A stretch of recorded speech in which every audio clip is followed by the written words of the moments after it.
Frères et sœurs bien-aimés, avez-vous déjà médité sur le destin d'une âme dont le corps a été réduit en cendres? Cette pratique, de plus en plus courante, comporte-t-elle des risques spirituels? La crémation pourrait-elle affecter le salut ou le repos éternel de ceux que nous chérissons? Ces questions profondes bouleversent le cœur, mais beaucoup hésitent à les exprimer. Le pape Léon XIV, premier pape américain, élu en 2025, offre une perspective saisissante qui exige notre attention. Sa sagesse, forgée dans les missions rudes du Pérou et les paroisses diverses de Chicago, nous invite à réfléchir. Et si nos choix concernant les dépouilles mortelles avaient des répercussions dans le domaine spirituel, et si le traitement du corps après la mort était lié au voyage éternel de l'âme, aujourd'hui, nous explorons les enseignements du pape Léon XIV, un pasteur dont le ministère mondial a illuminé le lien sacré entre le corps et l'âme. Ce n'est pas un simple débat théologique, cela touche l'essence même de notre identité chrétienne. Corps, âme et esprit unis dans une dignité divine. Au cœur de notre foi se trouve une vérité, nos corps sont des temples de l'Esprit Saint. Des vaisseaux de la promesse de la résurrection, que se passe-t-il ? Alors, lorsqu'un corps est réduit en cendres, comment naviguer dans ce choix avec la foi? Et les enseignements de l'Église et les conseils pastoraux de Léon XIV, si vous avez perdu un être cher dont le corps a été incinéré, ou si vous envisagez cette option pour vous-même ou un proche, ce message est pour vous. Les paroles de Léon XIV apportent la paix au cœur troublé et la clarté aux esprits en quête. Si sa sagesse résonne en vous, écrivez dans les commentaires.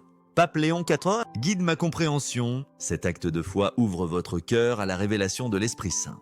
Ce qui suit est une vérité rarement explorée, mais essentielle pour tout croyant, promettant une perspective renouvelée qui honore le plan divin de Dieu pour le corps et l'âme. Le corps, temple sacré. Pour saisir la perspective du pape Léon XIV sur la crémation, ancrons-nous d'abord dans la vision de l'Église sur le corps humain, un pilier de notre foi. Dans le monde d'aujourd'hui, le corps est souvent réduit à un simple outil, une machine ou un fardeau. Pourtant, l'enseignement catholique proclame sa sainteté, un don précieux de Dieu, non une possession à jeter. L'apôtre Paul, dans 1 Corinthiens 6, 19, déclare « Ne savez-vous pas que votre corps est le temple de l'Esprit Saint qui est en vous?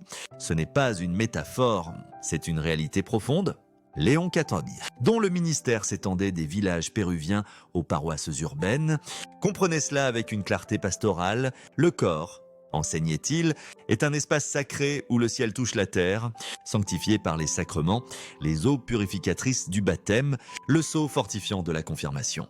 La grâce nourrissante de l'Eucharistie, lors d'une homélie en 2025. Il consola une famille en deuil. Nos corps ne sont pas de simples enveloppes à rejeter, ils sont sanctifiés par le toucher de Dieu. Destinés à la résurrection, ce que Dieu chérit, nous devons le révérer. Un moment poignant de son ministère illustre cette vérité. Lorsqu'un paroissien bien-aimé décéda, il présida la messe funéraire. Ses prières sur le corps marquées d'une tendre révérence. Interrogé sur ce geste, il répondit « Ce corps a porté une âme maintenant devant Dieu, baptisée, nourrie par le Christ. » Ointe d'huile sainte, comment ne pas l'honorer? Ce n'était pas du sentimentalisme, mais une conviction théologique. Le corps est essentiel à notre identité. Lors de la résurrection, nous ne serons pas des esprits informes, mais des personnes entières, corps et âme. Glorifiés, le catéchisme révèle le sens de la mort à travers le mystère pascal du Christ, fondement de notre espérance. La manière dont nous traitons le corps après la mort reflète notre foi en cette résurrection. Léon XIV réconforta une mère. Le corps de votre fille dort, non détruit. Attendant l'appel final, ce qui repose ressuscitera, cette image du sommeil, et non de la faim. Façonna son approche des mystères de la mort. En explorant la crémation, gardez cette vérité. Votre corps, partenaire de votre chemin de foi, s'agenouillant en prière, recevant l'Eucharistie, servant dans la miséricorde, ressuscitera, transformé, au dernier jour. L'évolution de la position de l'Église. Pendant des siècles, l'Église catholique s'opposa fermement à la crémation, protégeant la dignité sacrée du corps humain et affirmant la vérité profonde de la résurrection corporelle. Le corps physique, créé par Dieu et uni à l'âme, n'était jamais vu comme une simple matière à éliminer, mais comme une part intégrante du mystère du salut. Historiquement, cette conviction conduisit l'Église à interdire la crémation.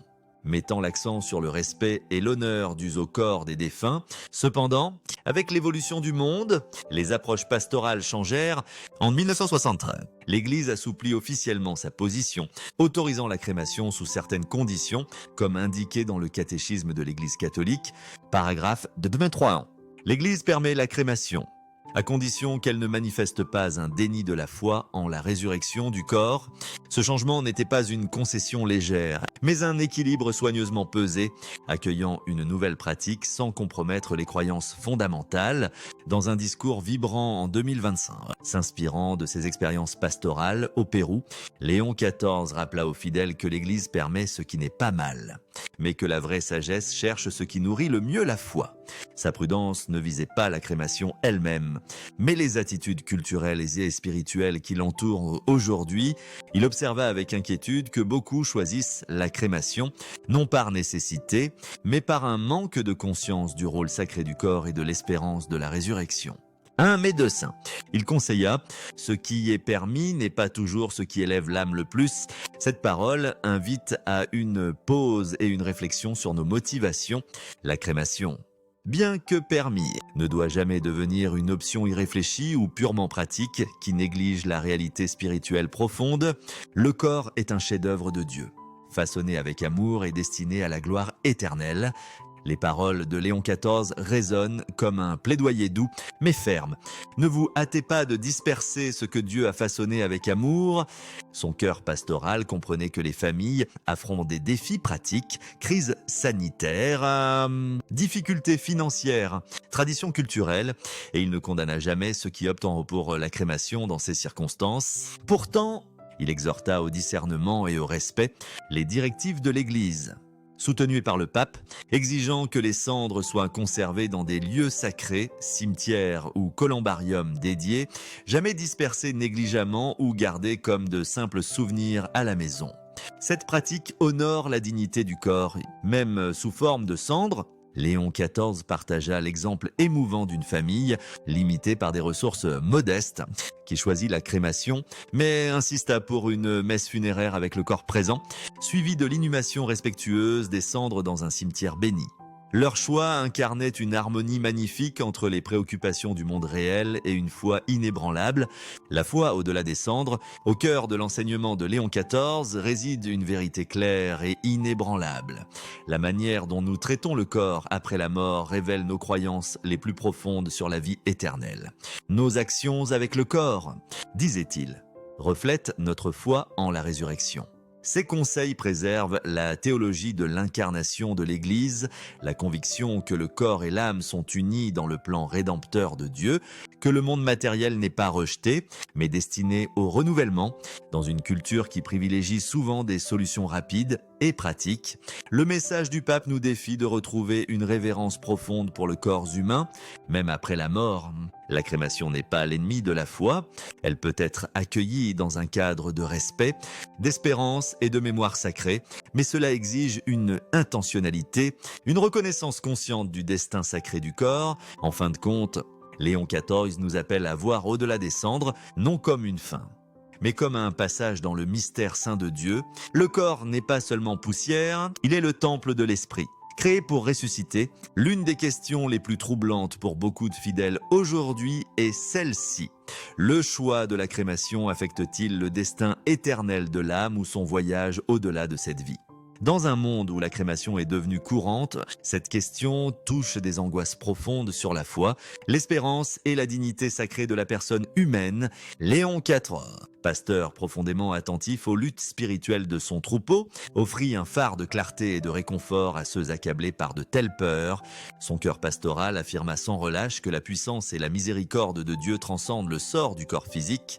Dans une lettre pastorale émouvante en 2025, il écrivit avec conviction « Dieu, qui a créé l'univers à partir du néant, a le pouvoir de ressusciter tout corps, qu'il soit enterré sous la terre, réduit en cendres ou même dispersé par les vents. Le destin ultime de l'âme n'est pas déterminé par l'état du corps après la mort, mais par la foi, l'amour et la grâce qui ont rempli la vie. Cette vérité fondamentale redéfinit entièrement la conversation.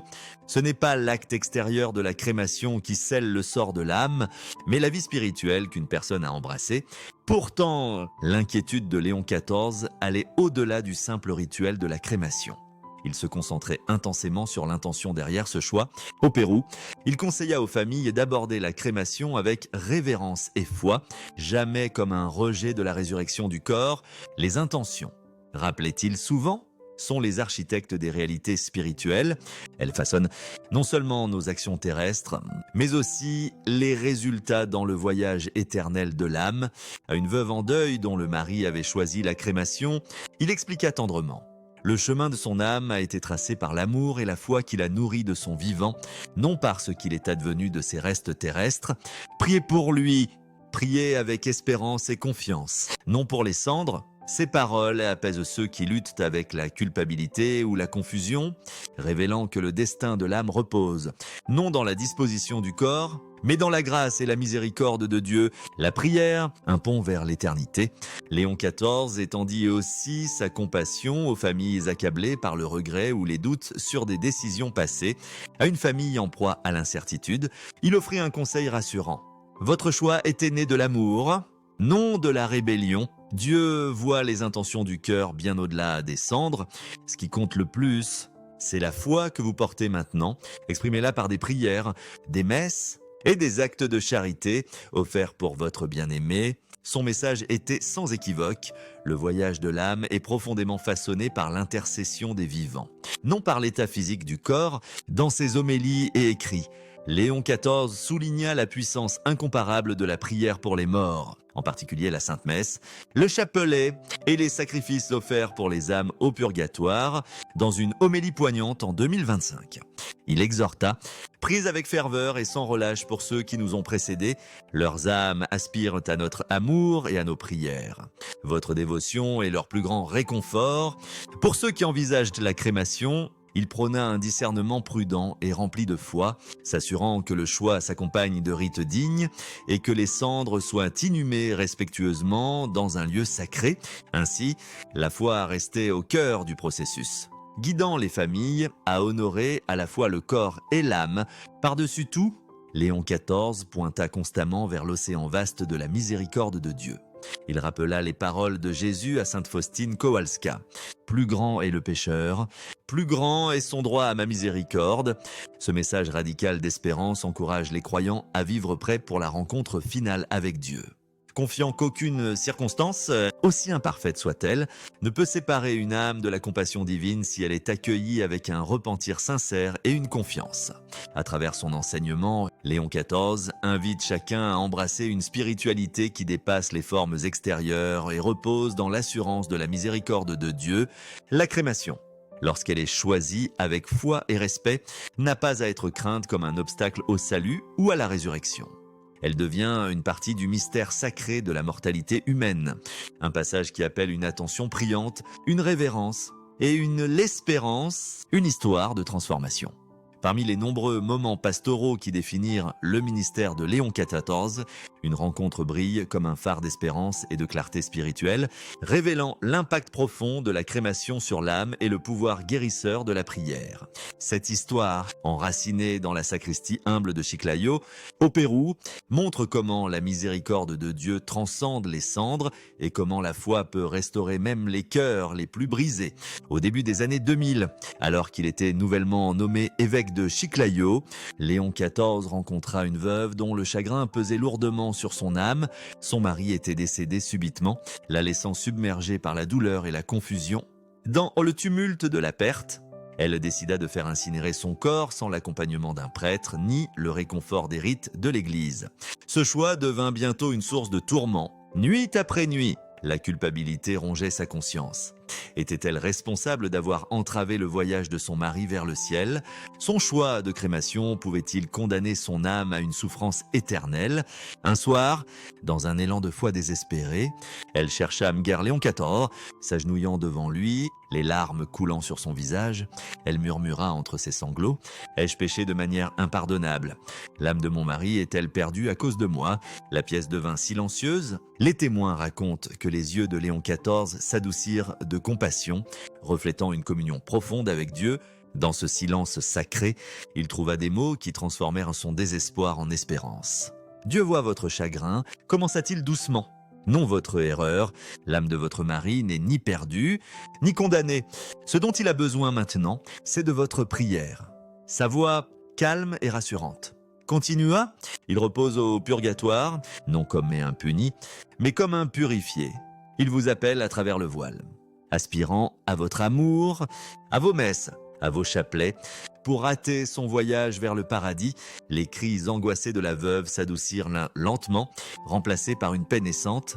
Le poids de la peur s'allégea, remplacé par un nouveau but. Cette nuit-là, elle écrivit dans son journal un précieux souvenir familial. Père Provost m'a donné la paix. Mon mari vit, et à travers mes prières, je suis son chemin vers le ciel.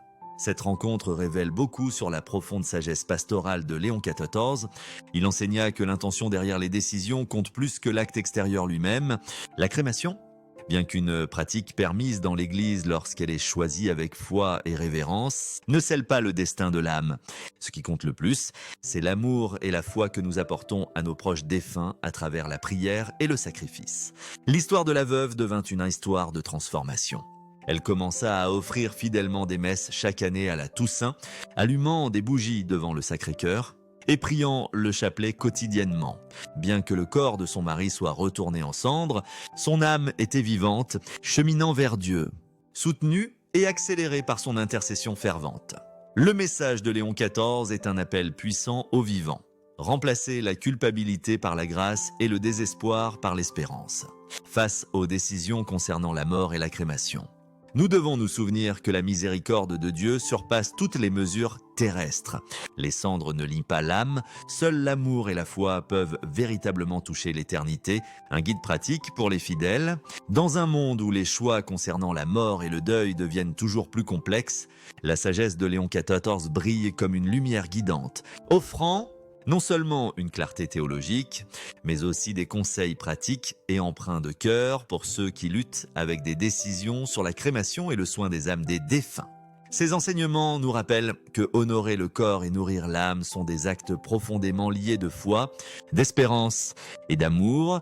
Pour beaucoup, les décisions passées autour de la crémation ou de l'inhumation peuvent porter des ombres de doute ou de culpabilité à ceux accablés par ces soucis.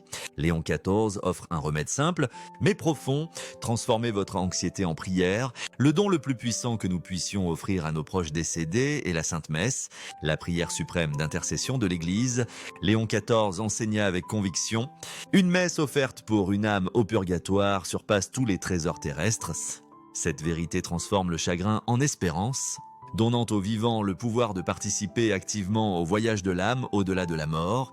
En plus de la messe, le chapelet occupait une place spéciale dans la boîte à outils spirituelle de Léon XIV. Il encouragea les fidèles à le prier quotidiennement, même en s'engageant pour une dizaine comme un acte profond d'amour. Les mystères du chapelet, riches en miséricorde et en grâce, servant de conduite spirituelle. Leur puissance amplifiée par la dévotion et l'intention à travers ces prières. Les vivants canalisent avec la miséricorde de Dieu vers les âmes en purification, attend leur entrée dans la joie éternelle. Pour ceux confrontés à la décision de la crémation, les conseils de Léon XIV sont marqués par la sagesse et le soin pastoral. Il exhorta les croyants à chercher le discernement, soulignant l'importance de consulter un prêtre, non seulement pour des conseils sur les enseignements de l'Église, mais pour harmoniser les considérations pratiques avec une révérence spirituelle. Idéalement, la messe funéraire devrait être célébrée avec le corps présent, un témoignage visible de l'espérance inébranlable de l'Église en la résurrection du corps. De plus, la gestion des cendres a une signification sacrée. Léon XIV insista pour que les cendres soient inhumées dans un sol consacré, cimetière ou columbarium, jamais dispersées ou conservées de manière désinvolte. Cette pratique honore la dignité du corps comme création de Dieu et préserve l'attente pleine d'espérance de la résurrection. Il souligna également l'importance d'une communication claire entre les membres de la famille, encourageant les conversations sur les souhaits de fin de vie pour éviter les malentendus ou conflits futurs. Planification et ouverture apportent la paix, non seulement aux défunts, mais à ceux qui restent, vivent pour l'éternité. Pourtant, au-delà de ces étapes tangibles, réside la préparation la plus cruciale. La disponibilité de l'âme, le cœur pastoral de Léon XIV bat le plus fort lorsqu'il exhorte les croyants à vivre chaque jour avec l'éternité à l'esprit. Les détails terrestres, les rituels, les arrangements, les cendres sont secondaires à l'état de l'âme devant Dieu. La confession régulière purifie le cœur, la participation fervente à l'Eucharistie nourrit l'esprit. La prière quotidienne, en particulier le chapelet, renforce notre lien avec le Christ. Les actes de charité étendent l'amour de Dieu vers l'extérieur et l'intérieur. Pour ceux dont le cœur souffre de regrets sur des choix passés, Léon XIV offre non la condamnation, mais un espoir sans limite. La miséricorde de Dieu embrasse vos erreurs, assura-t-il, invitant les fidèles à offrir leur douleur comme prière. En abandonnant nos fardeaux à l'amour infini de Dieu, nous trouvons guérison et grâce. Sa devise bien-aimée, priez, espérez. Ne vous inquiétez pas, sœur de boussole dans les temps troublés, encourageant la confiance en la providence divine, fomentant l'espoir dans les promesses de Dieu et ancrant nos vies dans une prière persistante. Léon XIV souligna également l'impact profond de l'offrande de sacrifice pour les âmes au purgatoire, que ce soit par des messes commémoratives, des dons caritables ou des actes de miséricorde. Ces offrandes libèrent ce qu'il appelait des torrents de grâce, qui aident les âmes dans leur purification. Cette communion entre les vivants et les morts, la communion des saints, est l'un des plus grands mystères et bénédictions de l'Église. Un pont d'amour reliant le temps et l'éternité. En fin de compte, les conseils pratiques de Léon XIV nous appellent à un rythme de vie fidèle, marqué par la prière, la préparation et l'attention aimante. Il défie les fidèles de regarder au-delà de la peur ou des tendances culturelles et d'embrasser la dignité profonde de la personne humaine, en vie comme dans la mort. Ces enseignements nous invitent à voir la crémation, non comme un danger spirituel, mais comme un choix qui, lorsqu'il est adopté avec révérence et foi, s'inscrit dans la riche tradition de l'Église d'espérance en la résurrection. En honorant à la fois le corps et l'âme, nous affirmons la sainteté de toute la création et la promesse durable de la vie éternelle. Une lumière d'espérance. Alors que nous concluons ce voyage sacré à travers les profondes intuitions de Léon XIV sur la crémation et l'âme, qu'une vérité rayonnante illumine votre cœur. L'amour et la miséricorde de Dieu éclipsent chaque choix humain concernant les restes terrestres, nous enveloppant dans une étreinte qui transcende le temps et la matière. Léon XIII, premier pontife américain élu en 2025, avec son zèle de pasteur affiné dans les villages humbles du Pérou et les paroisses vibrantes de Chicago, nous invite à nous concentrer non sur le sort éphémère du corps, mais sur la danse éternelle de l'âme avec son Créateur. Son appel est clair: préparez votre âme avec le rythme vibrant de la prière, la grâce des sacrements et la chaleur de la charité, tout en élevant les défunts vers le ciel par une intercession fervente. L'histoire de la veuve, dont le cœur fut jadis assombri par la culpabilité, mais transformé par l'assurance compatissante de Léon XIV, murmure une leçon intemporelle: Dieu chérit l'amour, même lorsqu'il est tissé de regrets.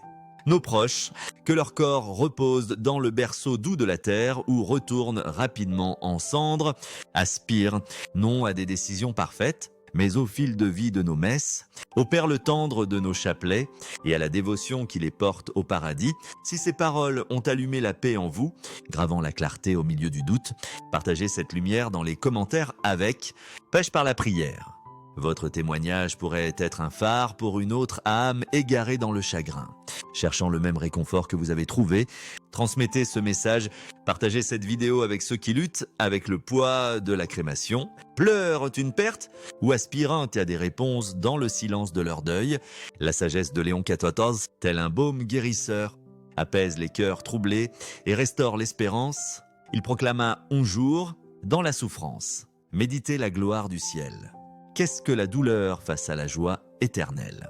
Que ces paroles soient votre encre, un rappel qu'aucune épreuve, aucun choix ne peut ternir la brillance de la promesse de Dieu, que nos corps se dissolvent lentement dans la terre ou rapidement par le feu, nos âmes, destinées à la présence de Dieu, s'épanouissent dans son amour sans limite, que la guidance de Léon XIV vous enveloppe d'une paix qui surpasse l'entendement, d'une clarté qui perce le doute, et d'une espérance qui s'élève vers l'éternité, que les fidèles défunts, bercés dans la miséricorde infinie de Dieu, trouvent le repos dans sa lumière éternelle. Gardez votre cœur lié à l'éternel, vos mains toujours pliées en prière, tissant une tapisserie d'amour qui unit la terre au ciel. Que Dieu vous bénisse abondamment, maintenant et à jamais. Amen.